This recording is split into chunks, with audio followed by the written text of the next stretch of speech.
તમને સરકાર એટલો પગાર આપે છે, એટલા તોડ પાણી કરીને ખબર ત્યાં સુધીમાં તમે 10% સારા કામ કરો, બાકી 90% તો ઉઘરાણી તોડ સિવાય બીજો કઈ ધંધો કરતા નથી તમે. તો આ તોડમાંથી તમારું પેટ ભરાતું નથી, તો તમારે 500 ના મફતના ફિરકા લેવા પડે છે. અને 500 ના મફતના ફિરકા તમને ના મળે, તમારા દલાલો જે તમને ઉઘરાવીને તમારું પેટ ભરે એ ફોન કરે એટલે ડાયરેક્ટ પોગી જવાનું, દાદાગીરી કરવાનું. સુરત તમારા બાપનું છે, વરાછા તમારા બાપનું છે, સરથાણા તમારા બાપનું છે. સાલા લુખાઓ ગાડીઓ લઈને નીકળી પડો. જે સલાઓ જે ગાડીઓ લઈને જાઓ ને એ અમારા ટેક્સના પૈસામાંથી આવે, એમાં પેટ્રોલ એ અમારા ટેક્સના પૈસામાંથી ભરાય, અને અમારા ટેક્સના પૈસા વાપરીને અમને જ હેરાન કરવાનો ધંધો કરો સાલા લુખાઓ. એક વસ્તુ સમજી લેજો કે હવે લિમિટ આવે છે, અને લિમિટ ક્રોસ ના કરતા. તમારી ઉપર જે લીગલ વિધિ કરવાની છે તો કરશું જ, પણ છોડશું નહીં. આ તમારા જે બેમાનીના ધંધા છે ને એ બધા હકેલાવીને રહેશો, એટલું યાદ રાખજો. હવે તો જોઈને રહીશું ભાઈ. હા, ઘટના બની છે સરથાણાની અંદર. પતંગનો સ્ટોલ જે ચલાવતા હતા અને ત્યાંથી PCR વાળા અવારનવાર મફતમાં ફિરકીઓ તો લઈ જ જતા હતા, એના બાપની દુકાન હોય એ રીતે. ઓલરેડી 4-5 ફિરકીઓ તો લઈ ગયા હતા, અને પછી એક પોલીસનો મળતિયો એક ફિરકી લઈ જાય છે એની પાસેથી.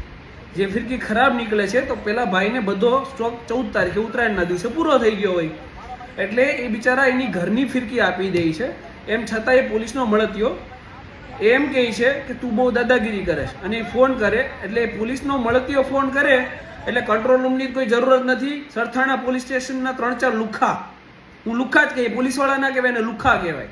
લુખા શું કરવા કહેવાય ને હું તમને કહું છું. એ 3-4 લુખા આવી જાય છે. એ વ્યક્તિ વિકલાંગ છે, સરખું ચાલી નથી શકતા.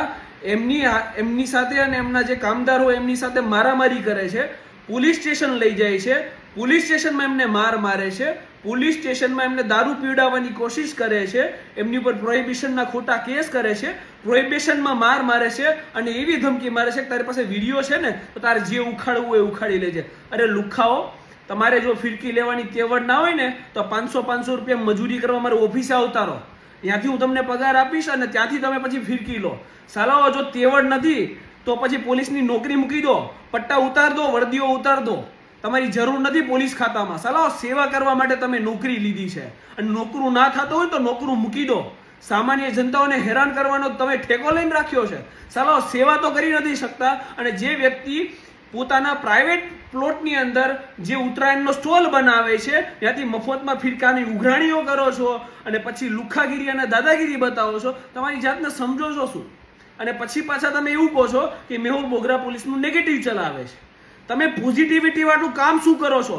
150 ને 500 રૂપિયાના ફિરકા માટે 4 ગાડીઓ લઈને પહોંચી જાવ છો. સાલાઓ કોકની ઘરે ચોરી થઈ હોય, કોકનું કંઈક નુકસાન થયું હોય, પોલીસમાં કંટ્રોલ રૂમમાં ફોન કરે તો અડધી કલાકે પહોંચો છો, અને આવા લુખ્ખા ફોન કરે ત્યારે 4 ગાડીઓ લઈને પહોંચી જાવ છો, અને સામાન્ય જનતા હારે મારામારી કરો છો, અને ઉપરથી એવી ધમકી મારો છો તમે વિડીયો છે જે ઉખાડવું હોય એ ઉખાડ લેજે. સાલાઓ સિસ્ટમમાં નથી. જો સિસ્ટમ હોય તો તમને ઉખેડીને તમારા ઘરે બિસ્તરા પોટલા હાથે ફેંકી દઈએ, એટલી અમે ક્ષમતા રાખીએ છીએ, અને એકેયને છોડવાના નથી. હાલ મારી સાથે જ છે રાજુભાઈ ગજેરા. એમની કાયદેસરની જે બી પ્રોસેસ થતી હશે હું કહી દઈશ. અત્યારે અહીંયા વિડીયો મારફતે નથી કહેતો, કારણ કે સાલાઓ તમે સાવચેત થઈ જશો, મને ખબર છે. એટલે તમે ભલે પોલીસ સ્ટેશનમાં દારૂ પીવડાવ્યા હોય, તમે પોલીસ સ્ટેશનમાં ભલે એમને માર્યા હોય, તમને એવું લાગતું હોય કે અમે સર્વા છીએ, અમારી ઉપર કોઈ નથી, તો એ ભૂલી જજો. ન્યાયતંત્ર છે, ન્યાયતંત્રના ભરોસે બેઠા છીએ, અને અમે એમને ન્યાય અપાવીને રહીશું. સાલાઓ હોમ મિનિસ્ટ્રીમાંથી કઈ કામ થાય મને ખબર નથી પડતી કે હોમ મિનિસ્ટ્રી શું કરે છે. આમના નંગા નાચ ચાલે છે અત્યારે સિટીની અંદર. કંઈ નહીં કરો તો એક દિવસ તમને તમારા નેતાઓને પકડીને મારવાના છે, એટલું યાદ રાખજો. જો તમે આજ પણ જાગૃત નહીં થાવ, ઉપરથી જો આજ પણ કાર્યવાહી નહીં થાય ને તો આ લોકો તમારા નેતાઓને પકડીને મારશે, જનતાને પકડીને મારે છે. લુખ્ખાગીરીની કોઈ હદ હોય છે, સામાન્ય લોકોનું ટોલરન્સનું એક હદ હોય છે, એટલું યાદ રાખજો. રાજુભાઈ મારી સાથે છે, પણ જાણીએ રાજુભાઈ પાસેથી કે શું ઘટના બની હતી. વિસ્તારમાં ભગવાનનગર 4 રસ્તા પાસે પતંગનો સ્ટોલ હતો. 13 તારીખે રાતે પોલીસ વાળાનો મળતિયો આવી મારી પાસે ફિરકી લઈ ગયો, અને બીજે દિવસે 14 તારીખે બપોરે 2 વાગે એક માણસ આવી મને કે ફિરકીમાં દોરો કટિંગ થઈ જાય છે. મને મેં મારા ઘરની મારા છોકરાને ફિરકી ચગાવવાની માણસને આપી દીધી. છતાં મને કે આગલા જે ફિરકીમાં દોરી છે મને આપી દો. મેં કીધું એ ભાઈ નો નીકળે, તમે આપું છું લઈ જાઓ, મારે પૈસા નથી જોતા. તો એમને કોઈ માણસને ફોન કર્યો, અને 3 જણા પોલીસવાળા 2 વ્હીલ લઈને આવ્યા, હા. અને અમારી સાથે દાદાગીરી કરી અમને માર્યા અને મને અને મારો માણસ જે સ્ટોલ પર કામ કરતો હતો એમને લઈ ગયા પોલીસ સ્ટેશન. બરાબર. ત્યાં જઈને મને વાળ પકડીને ધસડીને ઓફિસમાં લઈ ગયા હા. અને અંદર જઈને મને ટીકા પાટુનો માર મારવામાં આવ્યો અને મા બેન સામે ગાળો આપી.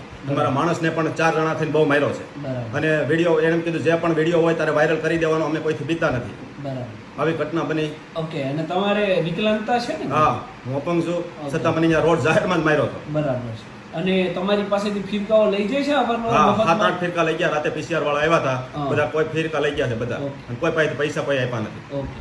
અને તમને માર મારવામાં આવ્યો ભાઈ? હા, મને મારવામાં આવ્યો. ઓકે. કેટલો માર મારવામાં આવ્યો તમને? બહુ લાફા છપાટું બહુ મારી, વાળ પકડીને મારો, પછી હમ. ગાળો દીધી. ઓકે. પોલીસ મા બેન સ્ટેશનમાં તમારી સાથે કંઈ કરવામાં આવ્યું? પોલીસ સ્ટેશનમાં શું? આ પોલીસ સ્ટેશનમાં મને સાઈડમાં બેસાડી હા. અને કંઈક ઓલો અઠ્ઠા જેવું આપણે ખોખા જેવું હતું, હા. બરોબર, આપણે ફ્રૂટી ટાઈપ, હા. એ મને પરાણે જબરદસ્તીથી પીવડાવ્યું. બરાબર બરાબર. પછી મને મશીન વડે ફૂંક મરાવે, બરાબર. એટલે તમને દારૂ પીવડાવ્યો ટૂંકમાં? પીવડાવ્યો દારૂ અંદર. પીવડાવી અને પછી દારૂનો ખોટા કેસ બનાવ્યા તમારી પર. અને- બળજબરીથી બહુ માર્યો. પછી મને કહે પી ન કરી કે હજી મારશું. બરાબર. એટલે હું ડરી ગયો. ડરીને પછી મેં પીધું, બરોબર. કડવું લાગ્યું એટલે મેં જેમ ફામ ઓલું કરી નાખ્યું. હા. તો પછી એને મશીન વડે મોઢામાં મૂકીને મને કે આમાં ફૂંક માર, બરાબર. કે તારી ઉપર કે કેસ બનાવી નાખો છો ને તને છોડવામાં નહીં આવે. ઓકે.